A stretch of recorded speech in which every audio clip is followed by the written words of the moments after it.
Zapier has just launched their new AI Copilot to help build your automations using plain English. But the question is Zapier's Copilot any good? In this video, I'm going to walk you through everything you need to know about Zapier's Copilot. If you have any questions, go ahead and drop them below. I tend to reply within a few minutes to a couple of hours, and I'll leave all relevant links in the description below. Let's jump into the video. Hello, it's Marty from Brainy Automations, where I teach business owners how to automate their content creation and general task management to help generate leads, sales, and free up their time so they can focus on the growth of their business. If you want to learn more, jump over to brainyautomations.com and you'll be able to find access to my community. So here we are inside Zapier, and for those of you who are not sure what Zapier is a no-code solution. In other words, it connects lots of different softwares together so you can automate your tasks. Now, in this video, we're going to be strictly covering the Zapier Copilot, which actually acts a little bit like this right here.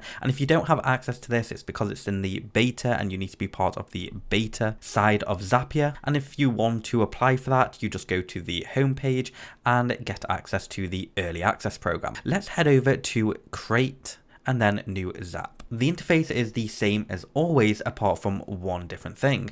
In the bottom left of the screen, you will see Copilot. If we click on that, we now have a sidebar chatbot that launches, and this is where we can enter in the sort of automation that we're after. So for example, let's say we own a WordPress website and we want to automate the blogs from our WordPress website to be automatically shortened and then posted to Facebook. So we would say something on the lines of, when we post a new WordPress blog, summarize the blog using AI, then post to Facebook group.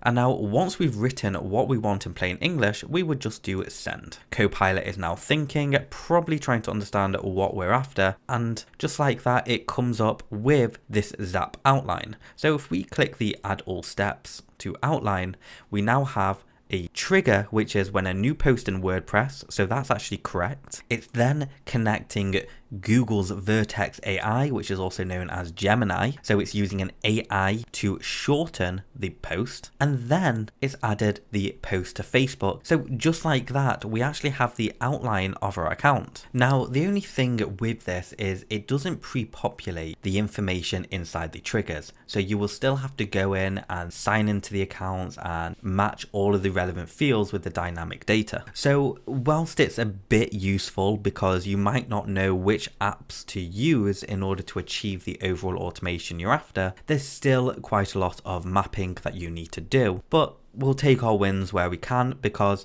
I didn't actually know we could connect Zapier and Google Vertex together. So now I get to play around with a new app, which can potentially create new opportunities for me. Another thing that's quite interesting about the Copilot is in the sidebar to the left, it says next complete filling out your step 2 to complete the step. So if you click on open step, it will actually open up the next action. And once you've connected everything there, you can click on the open step, which will take you to the next action. Personally, I think that's a bit obsolete because it's actually much faster just to stay in this area rather than using this side here, but each to their own, I guess. Now, let's say we wanted to add a new action to this, just something like we also want to share the post to LinkedIn.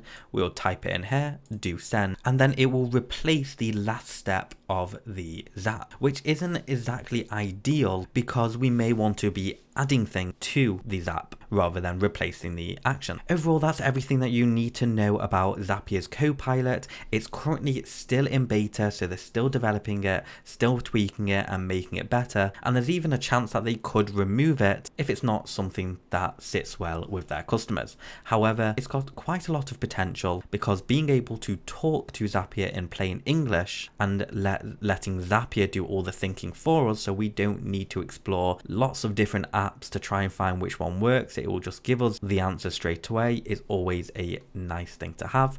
And automation is all about streamlining. So if we can streamline things by automating the creation of these apps, then that just sits well with me. Thank you so much for watching, and I'll see you in the next video.